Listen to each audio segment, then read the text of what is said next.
Sadar diri dong. Kamu ini cuma anak dari tukang sayur.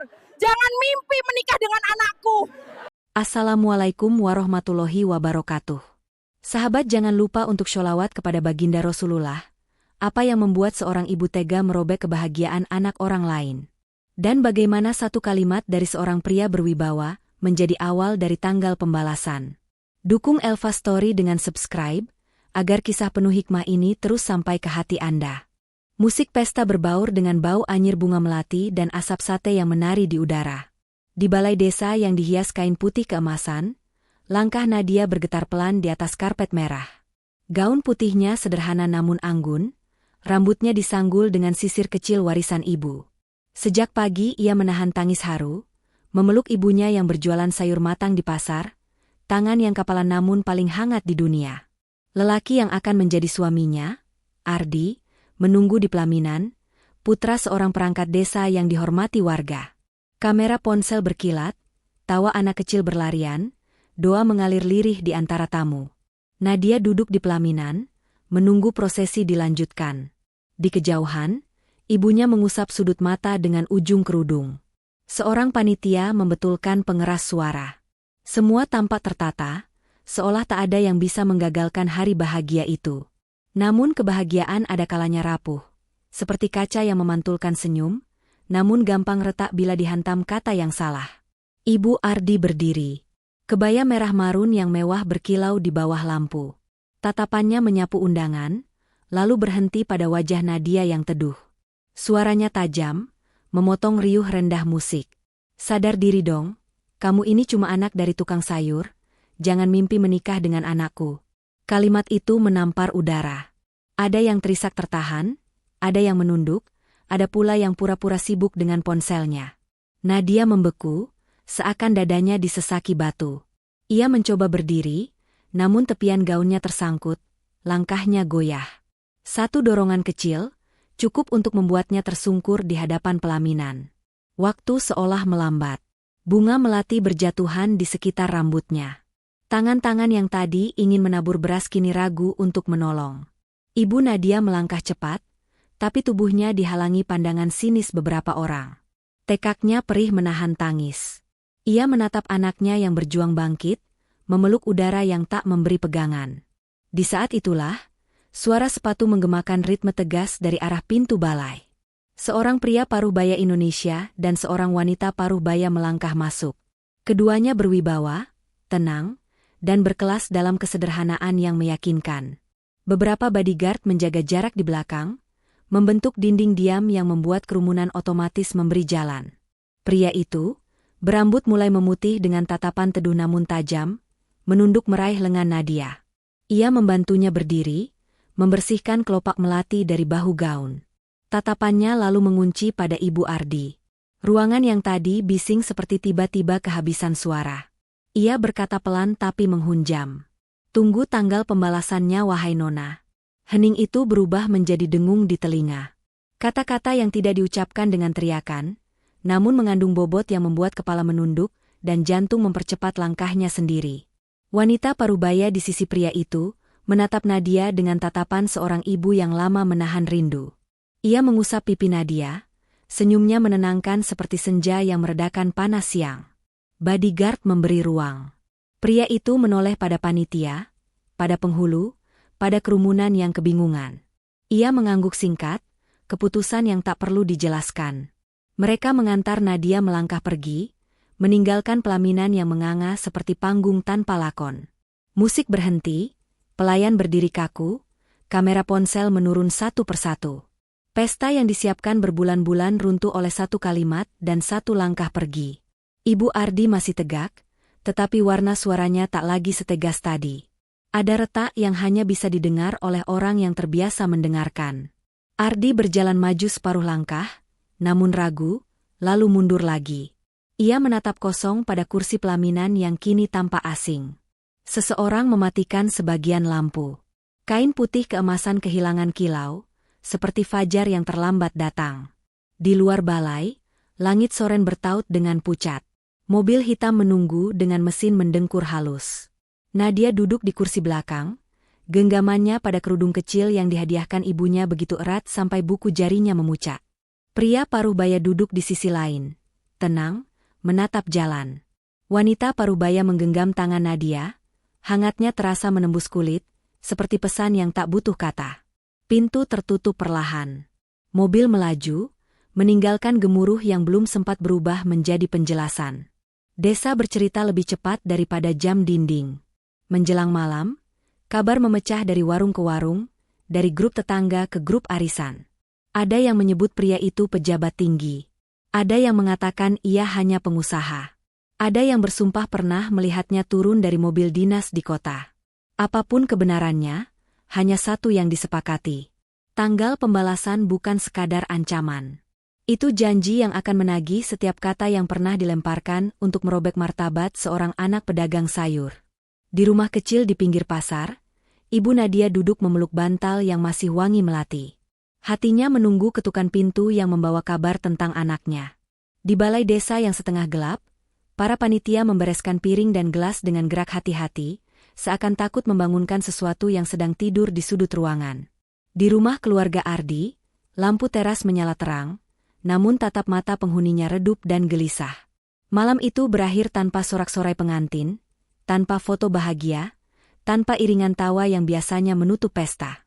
Yang tersisa hanya jejak langkah dan kalimat yang mengambang di udara. Tunggu tanggal pembalasannya wahai Nona. Kalimat itu menempel di dinding balai, di sudut warung, di hati mereka yang menyaksikan. Dan sejak malam itu, setiap detik bergerak menuju sesuatu yang belum bernama, namun pasti. Beberapa hari setelah pesta pernikahan yang hancur itu, desa belum juga tenang. Nama Nadia jadi buah bibir. Ada yang kasihan, ada pula yang mencibir. Namun satu kalimat dari pria parubaya itu, terus diulang-ulang orang dengan rasa penasaran. Tunggu tanggal pembalasannya wahai Nona. Seakan menjadi bayangan yang menghantui keluarga Ardi dan ibunya. Di rumah besar mereka, Ibu Ardi gelisah. Malam-malamnya kini penuh mimpi buruk. Ia sering terbangun dengan keringat dingin, membayangkan pintu rumahnya digedor aparat. Ardi pun tak bisa tidur nyenyak. Merasa bersalah namun tak mampu melawan ibunya di hari pernikahan itu. Sementara itu, di kota besar, Nadia mulai hidup di bawah naungan pria dan wanita parubaya yang telah menolongnya. Kini terbongkar sebuah rahasia. Pria itu adalah ayah kandung Nadia, seorang pejabat tinggi yang selama ini jarang pulang ke desa karena tugas kenegaraan. Ia mengungkapkan dengan suara lirih di ruang tamu rumah megahnya. Nak, aku tidak pernah meninggalkanmu, aku hanya menjaga dari jauh. Hari ini, biarkan ayah membalas semua hinaan yang mereka lemparkan padamu. Nadia terdiam. Air matanya jatuh. Ia baru benar-benar tahu bahwa sosok yang dulu sering ia dengar dari ibunya, seorang ayah yang selalu bekerja keras di kota, ternyata bukan sekadar cerita. Kini ayahnya duduk di hadapannya, berwibawa namun penuh kasih. Hari-hari berjalan. Laporan demi laporan masuk ke meja kerja ayah Nadia. Ia adalah atasan dari perangkat desa, tempat Ibu Ardi bekerja. Bukti demi bukti korupsi terkumpul. Dana desa yang diselewengkan, laporan palsu, dan aliran uang yang mengalir ke kantong pribadi. Semuanya tersusun rapi, siap dibawa ke KPK. Sore itu, di rumah mewah keluarga Nadia, ayah dan ibu duduk tenang di beranda. Udara sore berembus lembut, namun ketenangan itu terganggu oleh suara ketukan pintu. Seorang wanita paruh baya masuk dengan langkah tergesa. Dialah Ibu Ardi. Wajahnya pucat, matanya sembab. Ia jatuh berlutut di hadapan ayah Nadia. Saya mohon jangan laporkan saya, tolong sembunyikan kasus ini. Demi anak saya, demi keluarga saya. Ayah Nadia menatapnya dingin. Ia teringat wajah putrinya yang jatuh di pelaminan, dihina di depan ratusan tamu. Kata-katanya masih terasa membakar hati. Sadar diri dong, kamu cuma anak tukang sayur. Luka itu belum sembuh. Ia menggeleng pelan, lalu suaranya tegas, menusuk dalam. Di hari itu, engkau menghina anakku di depan semua orang. Hari ini, engkau sendiri yang merendahkan dirimu. Tidak ada ampun, keadilan akan berjalan. Air mata Ibu Ardi jatuh deras, namun tidak mampu meluluhkan hati seorang ayah yang terluka demi anaknya. Ia berdiri, memberi tanda pada bodyguard. Beberapa lembar dokumen laporan resmi dibawa keluar. Malam itu juga, laporan masuk ke meja KPK. Desa gempar. Kabar penangkapan korupsi perangkat desa menyebar seperti api. Semua mata kini memandang keluarga Ardi bukan lagi dengan hormat, melainkan dengan rasa malu. Namun, dari jauh, Nadia menatap jendela dengan hati campur aduk. Ia masih merasakan pedih penghinaan, tapi juga berat melihat keluarga Ardi yang hancur. Sementara ayahnya, dengan suara tegas di ruang kerjanya, berbisik lirih, inilah tanggal pembalasan yang kumaksudkan. Dan kisah belum berakhir. Karena di tengah hiruk-pikuk berita itu, muncul kabar baru. Seorang pengusaha muda dari kota, tampan dan kaya, mulai mendekati Nadia. Bisikan tentang lamaran lain pun mulai terdengar. Hari-hari di desa masih ramai oleh kabar penangkapan korupsi. Nama Ibu Ardi kini menjadi bahan gunjingan di setiap warung kopi dan sudut pasar. Keluarga yang dulu disegani kini kehilangan wibawa. Sementara itu, Nadia mulai menjalani hari yang berbeda. Ia tinggal di rumah ayahnya yang berwibawa, rumah besar di kota yang penuh penjagaan ketat. Namun, di balik segala kemewahan itu, hatinya masih menyimpan luka pernikahan yang gagal. Suatu siang, di ruang tamu rumah megah itu, datanglah tamu tak terduga. Seorang pengusaha muda, tampan dengan setelan jas rapi, melangkah masuk ditemani asistennya. Wajahnya teduh, penuh percaya diri. Namanya Reno, pemilik beberapa usaha besar di kota, dan dikenal dermawan. Ia datang bukan sekadar silaturahmi, melainkan membawa maksud yang membuat hati semua orang di ruangan itu bergetar. Dengan suara mantap, Reno berkata kepada ayah Nadia, "Pak, izinkan saya memperkenalkan diri. Saya sudah lama mengetahui tentang putri Bapak, Nadia. Saya kagum dengan ketegarannya. Saya datang untuk menyampaikan niat baik, saya ingin melamar Nadia." Ruangan hening. Nadia menunduk, jantungnya berdetak cepat. Ibunya yang duduk di samping menatap dengan mata berkaca-kaca, antara haru dan bingung. Ayahnya hanya tersenyum tipis, lalu berkata, "Reno, ini bukan keputusan yang bisa diambil terburu-buru. Nadia baru saja melewati luka besar. Biarlah ia yang menentukan jalan hidupnya." Reno menoleh ke arah Nadia. Tatapannya tulus, bukan sekadar kagum akan kecantikan, tapi juga penghormatan atas perjuangan gadis itu. "Nadia, aku tidak peduli masa lalumu, tidak peduli apa yang orang lain ucapkan tentangmu. Aku hanya ingin bersamamu, mendampingi hari-harimu. Aku datang bukan untuk mengangkatmu, karena bagiku, engkau sudah tinggi dengan martabatmu sendiri." Kata-kata itu membuat Nadia tercekat. Air matanya jatuh pelan, mengingat kembali hari ia dipermalukan di pelaminan. Hatinya bergetar mendengar ada lelaki yang melihatnya bukan dari latar belakang, melainkan dari dirinya sebagai seorang wanita. Namun, kabar tentang lamaran Reno cepat menyebar ke desa. Orang-orang kembali gempar. Mereka membandingkan antara pernikahan gagal dengan Ardi dan kabar lamaran seorang pengusaha kaya dari kota. Bagi warga desa, ini seperti sebuah pembalikan takdir. Anak pedagang sayur yang dulu dihina kini dilamar pria terpandang. Di rumah keluarga Ardi, kabar itu terdengar seperti pisau yang menusuk. Ardi sendiri hanya terdiam, menatap kosong keluar jendela. Ibunya, yang kini terpuruk karena kasus korupsi, menangis penuh penyesalan. Namun, penyesalan itu sudah terlambat. Malam itu, Nadia termenung di balkon rumahnya. Angin kota membawa bisikan masa depan.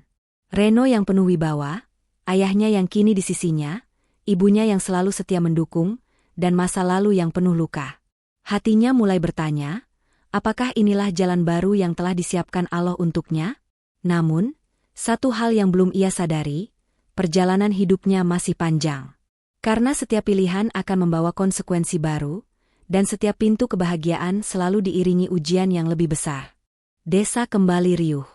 Kali ini bukan karena kasus korupsi, melainkan kabar lamaran seorang pengusaha muda bernama Reno kepada Nadia. Warung kopi penuh dengan suara bisikan. Luar biasa, anak tukang sayur yang dulu dihina, sekarang justru dilamar orang kota yang kaya raya. Ada yang memuji nasib Nadia, ada pula yang iri, dan sebagian hanya bisa menggeleng tak percaya. Sementara itu, di rumah mewah milik ayah Nadia di kota, suasana tenang justru berubah jadi tegang. Ayahnya duduk di kursi besar ruang tamu, menatap Nadia dengan sorot mata lembut namun penuh pertimbangan. Nak, engkau sudah cukup menderita karena hinaan orang. Ayah ingin melihatmu bahagia. Tapi ingat, kebahagiaan tidak ditentukan oleh harta, melainkan oleh keikhlasan hati. Reno adalah lelaki baik, tapi keputusan tetap ada di tanganmu. Nadia terdiam. Hatinya kacau. Reno memang tampan, kaya, dan tutur katanya sopan. Namun, luka pernikahan yang gagal masih melekat erat. Setiap kali ia menutup mata, wajah Ardi dan penghinaan ibunya muncul kembali. Bayangan ia jatuh di pelaminan, disaksikan ratusan tamu, masih terasa seperti duri di dada. Ibunya menghampiri, menggenggam tangan Nadia. Nak, ibu tahu hatimu masih sakit. Tapi jangan biarkan luka itu menghalangi masa depanmu. Reno datang dengan niat baik. Setidaknya, bukalah hatimu untuk mengenalnya lebih dalam. Hari-hari berikutnya, Reno kerap datang ke rumah. Ia membawa bunga, buku bacaan yang disukai Nadia, bahkan kadang hanya duduk menemani sambil berbicara ringan. Kesabarannya membuat Nadia mulai luluh, meski ia masih sering ragu. Namun, kabar ini semakin membuat keluarga Ardi terpukul. Ardi merasa hatinya pecah setiap mendengar nama Reno. Meski ia marah pada ibunya atas apa yang terjadi di hari pernikahan, perasaannya pada Nadia belum padam. Malam itu, ia duduk sendirian di kamar gelapnya, berbisik lirih, "Aku kehilanganmu, Nat, tapi aku tidak bisa merelakanmu begitu saja." Di sisi lain, Ibu Ardi semakin terdesak oleh kasus korupsi yang kian terang benderang. Hidupnya kini bukan hanya dipenuhi rasa malu, tapi juga rasa takut. Ia sadar, kejatuhan keluarganya lengkap sudah. Nama buruk di desa, ancaman hukuman, dan anaknya yang kehilangan cinta. Sementara itu, Nadia berdiri di depan cermin kamarnya. Ia menatap wajahnya yang masih muda, namun kini tampak lebih dewasa karena luka yang ia alami. Bisikan hatinya makin keras. Apakah menerima Reno berarti lembaran baru akan benar-benar terbuka? Atau justru hanya jalan lain yang penuh ujian? Di luar sana, kehidupan desa, kota, dan hati manusia terus bergerak. Dan semua orang tahu, pilihan besar Nadia akan segera tiba, pilihan yang akan menentukan jalan hidupnya selanjutnya. Malam itu langit mendung, angin kota berhembus dingin di halaman rumah besar milik ayah Nadia. Di ruang tamu yang hangat, Reno duduk bersama keluarga Nadia. Senyumnya tulus, tutur katanya tenang. Ia menatap ayah Nadia dengan sikap penuh hormat. "Pak, saya serius dengan niat saya. Izinkan saya melamar Nadia secara resmi. Saya ingin membahagiakan dia, menjaga martabatnya, dan tidak akan pernah membiarkan seorang pun menghina dirinya lagi." Ayah Nadia terdiam sejenak, lalu menatap putrinya. "Nak, inilah saatnya engkau menentukan jalanmu. Reno sudah menunjukkan kesungguhannya. Tapi, apakah engkau siap membuka lembaran baru?" Nadia menunduk. Hatinya bergetar. Ada haru, tapi juga keraguan yang belum hilang. Luka di pelaminan masih mengintip di sudut hatinya.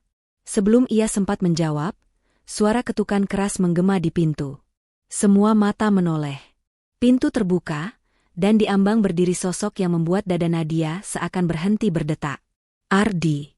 Wajahnya pucat, matanya merah, rambutnya kusut. Ia berdiri dengan tubuh gemetar menahan emosi. "Nadia," suaranya serak, "aku tidak bisa lagi menahan ini.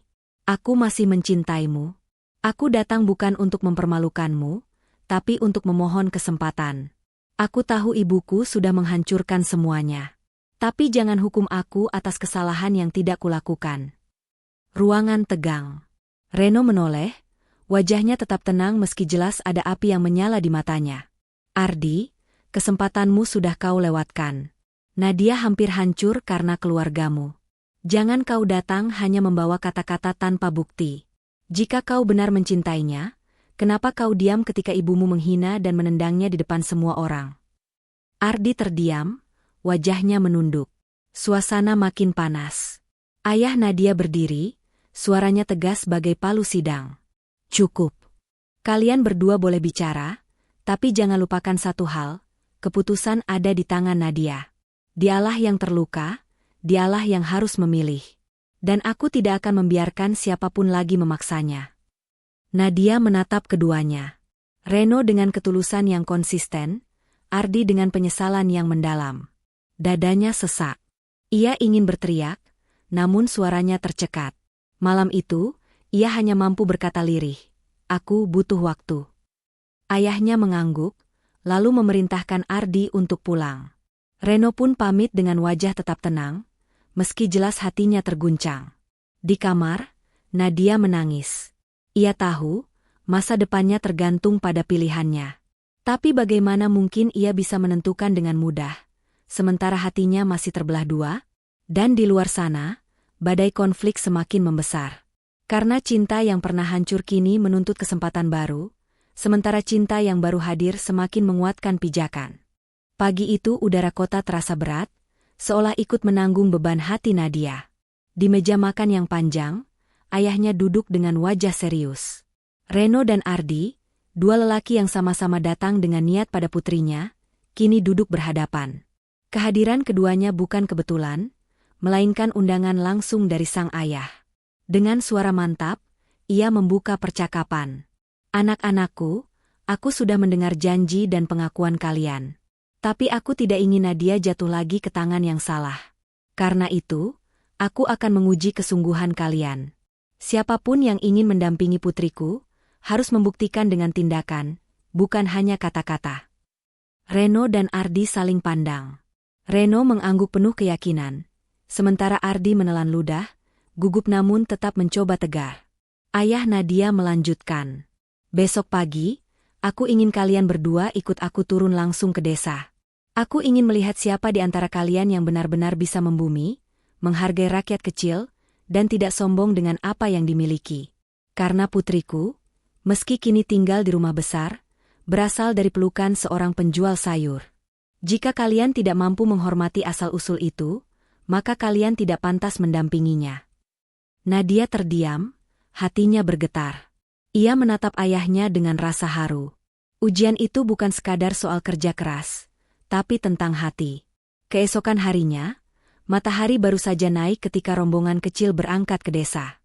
Reno mengenakan kemeja sederhana, sedangkan Ardi masih terlihat kikuk, terbiasa hidup dengan kenyamanan sebagai anak perangkat desa. Ayah Nadia membawa mereka ke pasar tradisional. Suara pedagang bersahut-sahutan, aroma sayur, ikan, dan rempah-rempah bercampur dalam udara. Disinilah ibunya Nadia mencari nafkah, ucap ayahnya, suaranya berat. "Hari ini, kalian akan merasakan sendiri bagaimana menjadi bagian dari tempat ini." Reno tersenyum, mendekati pedagang sayur, membantu menata dagangan, bahkan ikut menimbang cabai. Ia berbaur dengan ramah, tertawa kecil dengan para pedagang. Ardi, sebaliknya, tampak canggung. Tangannya kaku saat diminta membantu mengupas bawang, wajahnya terlihat enggan. Beberapa orang memperhatikan, sebagian berbisik. Siang menjelang, keringat bercucuran di wajah Reno, namun ia tetap sigap. "Saya jadi sadar, Pak," katanya sambil tersenyum, "betapa berat perjuangan seorang ibu untuk membesarkan anaknya. Rasa hormat saya pada Nadia dan ibunya semakin besar." Ayah Nadia mengangguk. Pandangannya lalu beralih ke Ardi, yang kini duduk kelelahan di sudut lapak. "Bagaimana denganmu, Ardi?" Ardi menunduk. Suaranya lirih, penuh penyesalan. "Pak, saya malu. Selama ini saya hidup nyaman, tidak pernah merasakan pahitnya berjuang seperti ini. Tapi saya tetap mencintai Nadia. Tolong beri saya kesempatan untuk berubah." Ayah Nadia terdiam sejenak.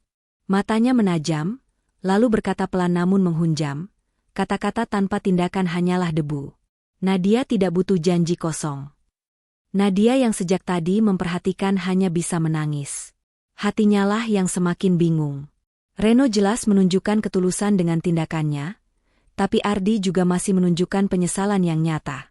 Di balik keramaian pasar, langit mendung mulai menggantung. Pertanda bahwa badai besar di hati Nadia belum juga reda.